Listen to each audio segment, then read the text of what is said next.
नमस्कार। कार्यक्रम नयाँ विचारमा यहाँलाई हार्दिक स्वागत छ। कार्यक्रमको साथमा उपस्थित भएको छु म सोनु कुमार सुनार। हामी कार्यक्रम नयाँ विचारमा हरेक फरक फरक व्यक्तिहरूको विचारहरू राख्ने गर्दछौं र आजको कार्यक्रममा पनि एकजना व्यक्तिको विचार लिएर तपाईहरुको बीचमा म उपस्थित भइसकेको छु। आजको कार्यक्रममा सेतोपाटी डिजिटल पत्रिकामा छापिएको मानवी पौडेलको विचारलाई मैले तपाईहरुको बीचमा राख्नेछु। उहाँले लेख्नु भएको यो विचार अबको क्रममा म जस्ताको तस्तै राख्न चाहन्छु। केही दिन अघि हामी पाटन दरबार स्क्वायर घुम्दै थियौं। एक युवा आएर तुरुन्तै सेट तयार गरी सांगीतिक प्रस्तुति दिए। उनीहरूले त्यस दिन श्रीमती महिलाबाट शोषित हुनुपरेका घटना संगीतका माध्यमबाट प्रस्तुत गरेका थिए। त्यस दिन अन्तर्राष्ट्रिय पुरुष दिवस मनाइएको रहेछ। वर्षैभरि अनेक थरी उत्सवको चर्चा सुनिरहेका मेरा लागि पुरुष दिवस आफैमा अनौठो र पहिलो पटक सुन्दै थिए।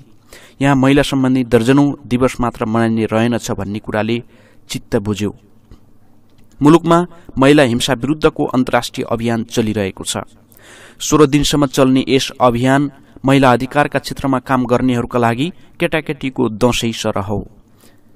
यस अभियानका नाममा सरकारी तथा गैर सरकारी क्षेत्रबाट कति बजेट खर्च गरिन्छ भन्ने हिसाब सायद निकालिएको छैन। हिसाब निकाल्ने नै हो भने उक्त रकमले कति मेगावाट विद्युत उत्पादन हुन्थ्यो होला भनेर जिब्रो टोक्नुपर्ने अवस्था आउला। लाग्छ वर्षैभरि यस्ता दिवस र अभियानमा खर्चिने रकमले देशभरका महिलाको स्वास्थ्य बीमा गरिदिए नेपालका कोही पनि महिलाले उपचार नपाएर मर्नुपर्ने थिएन। जसरी शिव संरक्षण र श्रम अधिकारका लागि गरिएको सम्झौता ILO 169 नेपालमा राजनीतिक हतियार बनाइएको छ, त्यसैगरी उत्पीडित महिलाका खातिर चलाइने यस्ता अभियानको पनि व्यापक दुरुपयोग भएको छ। ILO महासन्धिको प्रस्तावमा यो सन्धि कुनै पनि राजनीतिक मामलामा लागू हुन छैन भनेर लेखिएको छ। तर नेपालमा त्यही धारा देखाएर आदिवासीलाई राज्य चाहियो भन्दै सोझ जनताको दिमाग भुटिएको छ। महिला हकहित र अधिकारका विषयमा नेपालमा 2046 सालपछि जति बजेट खर्च गरियो त्यसको आधा मात्रै महिलाको हातमा पुगेको भए सबै नेपाली महिला करोडपति भइसक्थे। यसबारे कसैले अनुसन्धान गर्दैनन् किनभने त्यसका लागि फण्ड आउँदैन। म संलग्न एउटा अन्तर्राष्ट्रिय संस्थाले पनि महिला अधिकार र विकासको क्षेत्रमा सहयोग गर्छ, तर नेपालमा त्यसको दुरुपयोग भइरहेको देख्दा म टुलु हेर्न मात्र सक्छु। नेपालमा सहयोग दुरुपयोग भएको कुरा उठाउँदा आफै मुलुकको बेइज्जत गर्दैछु जस्तो लाग्छ। हाम्रो सांस्कृतिक परम्परा तीजको नाममा 1 महिनासम्म निरन्तर भोजभत्तर गरिने संस्कार बसेको छ। त्यसले हुने खाने महिलाका शरीरमा कति रोग थपिएको होला भनेर अनुमान मात्र गर्न सकिन्छ। 2046 सालको परिवर्तनपछि नेपालमा NGO खेती बेसरी फस्टाएको छ। त्यसले नयाँ र मलिलो भूमि खोज्ने क्रममा महिलासँग जोडिएका थुप्रै कम्पोनेन्टको उत्खनन गरिदियो। महिला शिक्षा र विकासका नाममा शुरू भएको यो क्रम अधिकार हक हिंसा हुँदै अहिले हरेक घरभित्र पसिसकेको छ। जब तपाईको घरभित्र कुनै NGO को एकपक्षीय प्रोजेक्ट पस्छ तब परिवार भाँडिने निश्चित छ। म यति चाहिँ ठोकुवाका साथ भन्न सक्छु, नेपालका गाउँ घरमा NGO का परियोजनाकै कारण पारिवारिक विखण्डन आएको संख्याबारे कसैले अनुसन्धान गरिदियोस्। यसभित्र विकराल तथ्य लुकेको छ। जसरी अहिले वैदेशिक रोजगारका नाममा सामाजिक पारिवारिक संरचनामा ठूलो अविश्वास र उथलपुथल देखिएको छ, त्यस्तै महिलाका नाममा गरिएका प्रोजेक्टको नकारात्मक असर त्यो भन्दा बढी छ। यसले निम्ताएको सामाजिक विकृतिको कल्पना गर्न नसक्ने अवस्थामा छ। केही दिन अघि यस्तै महिला सम्बन्धी एक संस्थाले पीडित महिलालाई हतियार बनाएर उनको परिवारसँग ब्ल्याकमेलिङ गरिरहेको उजुरी प्रहरीमा पर्यो। तर प्रहरी यो केसबाट पन्छियो। प्रहरी अधिकारीको भनाइ थियो महिलावादी NGO सँग पंगा लिन सकिन्न। अनेक आरोप अभियोग उजुरी गरेर फसाइदिन्छन्। राज्य संयन्त्रभित्रै महिलावादी पहिचान यस्तो विकृत बनिसकेको रहेछ। महिला हितका लागि मार्मिक र पवित्र उद्देश्य बोकेर खुलेका संस्थाका भित्री धन्दा सतहमा आउने पाएका छैनन्। जति पनि आएका छन् तिनलाई पनि लुकाइएका छन्। म आफू नारी भएर पनि नारीवाद वा नारी अधिकार जस्ता नारा मलाई एकदमै मन पर्दैन। कतिसम्म भने नारी अधिकारका कुरा पुरुषले उठाइरहेका छन् र त्यस्ता कार्यक्रम पुरुषले आयोजना गरिरहेका छन्। किनकि यसमा आर्थिक फाइदाको कुरा छ। कुनै पनि विचार वा वादका विषय जो समाजसँग जोडिएको छ निरपेक्ष हुनु हुँदैन। अझ मानव सभ्यता र समाज विकासको विषय त झन् एक अर्काका परिपूरक हुन्छन्। महिला र पुरुषको एकपक्षीय विकासले मानव सभ्यतामा सन्तुलन ल्याउँछ। हो, महिला पछि परेका छन् भन्नुको सट्टा पारिएका छन् भन्दा आत्मसन्तुष्टि लिने इकोवादले कहिल्यै समतामूलक समाजका लागि योगदान दिँदैन। पछि परेका महिलालाई माथि ल्याउनुपर्छ, तर पुरुषलाई गाली गरेर अधिकारका नाममा उनीहरूको परिवार भाँडेर कहिल्यै सफल भइँदैन। महिला सम्बन्धी परियोजना भन्ने नै वाहिवाद कुरा हुन्। घरकी बुहारी बोलाएर ससुरा र श्रीमानलाई गाली गर्न सिकाउने अनि आफ्नो अधिकार खोज्नुस् भनेर उचालेर पठाएपछि त्यो परिवारमा विखण्डन नआए के होला? अनि त्यसैगरी बन्ने अधिकार प्राप्त समाज कस्तो होला? मानव समाज र सभ्यताको निर्माण कुनै एक लिङ्गले गरेको होइन, यसर्थ अधिकारका कुरा पनि निरपेक्ष हुनुपर्छ भन्ने चाहिँ म मान्दिन। मलाई नारीवादी पहिचान बनाएका व्यक्तित्वमाथि निकै टिठ लागेर आउँछ। ती श्रीमान सम्बन्ध विच्छेद गरेका तर पुरुष मित्रका एकल जीवन बिताइरहेका छन्। यस्ता अभियानको अग्रपंक्तिमा देखिने उनीहरू पुरुषतन्त्रको विरुद्धमा उग्र हुन्छन्। त्यसमा उनीहरूको आफ्नो व्यक्तिगत जीवनको असन्तुष्टि पोखिए जस्तो लाग्छ। उनीहरूको जीवनशैली कुनै सामन्तको भन्दा कम छैन। आम्दानीको कुनै वैध स्रोत नभएका र समाजसेवामा खटिएका भनिएका उनीहरूको आम्दानी खर्चको स्रोतमाथि प्रश्न उठाउन किन नमिल्ने? विकास र अधिकारका कुरा हामी कहाँ विद्रोहको रूपमा सिकाइयो, बदला लिनुपर्छ। नक्सलवादी सिद्धान्त जस्तै महिला अधिकार घोकाइयो। जन्मेदेखि नै चाँदीका चम्चाले खाए पनि जातकै आधारमा कुनै जनजातिले अहिले 240 वर्ष हामीलाई दबाइयो भनेर भाषण गरिरहेको भेटिन्छ। त्यस्तै महिला अधिकारको कुरामा पनि पुरुषले हामीलाई अहिलेसम्म दबाए, अब हाम्रो पालो भने चाहिँ गरिएको छ।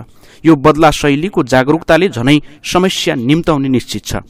न पुरुषले जनादान दबाएका हुन्, न महिलाको पालो हो। यो त समाज विकासको क्रम थियो, संस्कार र परम्परा बस्दै जाँदाको अवस्था। अब आपसी सहयोग, सम्मान र समानताको कुरा पो हुनु पर्थ्यो। हिजो पुरुषले रक्सी खाएर हिँड्थे, हामी घरको काम गर्थ्यौं, अब हामी रक्सी खाएर हिँड्छौं, तिमी काम गर शैलीमा हाम्रा अभियानहरू चलिरहेका छन्।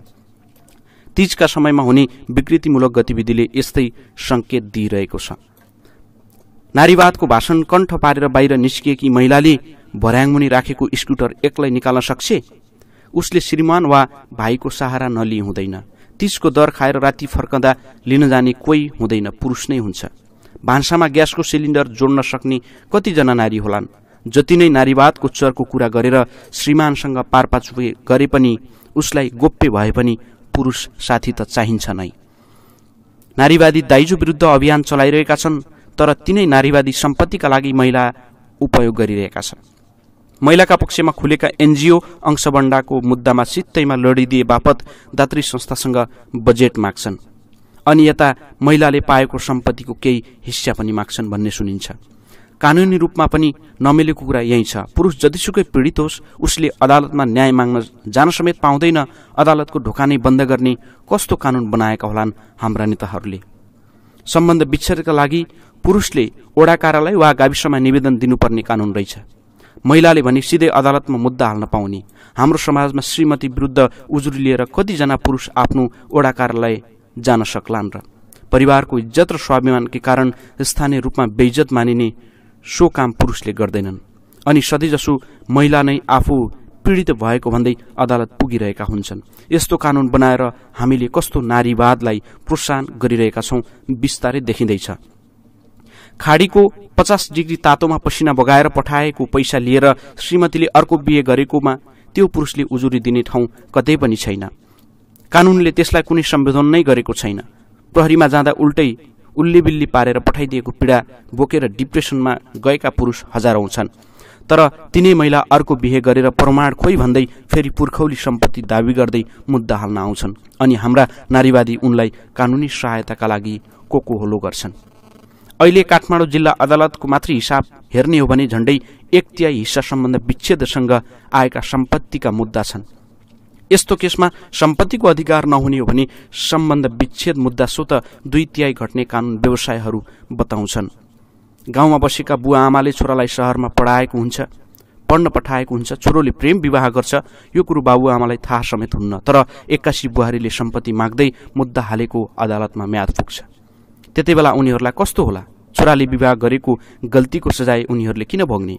छोराले मन मिलाउन सकेन तर त्यसको बदला बाबुआमाले दुःख गरेर जोगाएको सम्पत्ति दिनुपर्ने? बुहारीको हक लाग्ने नै हो भने त विवाहपछि जोडेको सम्पत्ति हक लाग्नुपर्ने हो वा श्रीमानको सम्पत्तिमा हक लाग्नुपर्ने हो। केटाले चाहिँ सम्पत्ति दावी गर्न नपाउने तर केटीले पाउने कानून रहेको छ। श्रीमानको कमाई नभए पनि उसको पैतृक सम्पत्तिमा महिलाको दाबु होइन तर श्रीमतीको कमाई भए पनि श्रीमानले दावी गर्न पाउँदैनन्। सम्बन्ध भन्ने कुरा नितान्त व्यक्तिगत हो। सम्बन्ध टुट्नुमा कसैको गल्ती हुन्छ भन्न सकिन्न।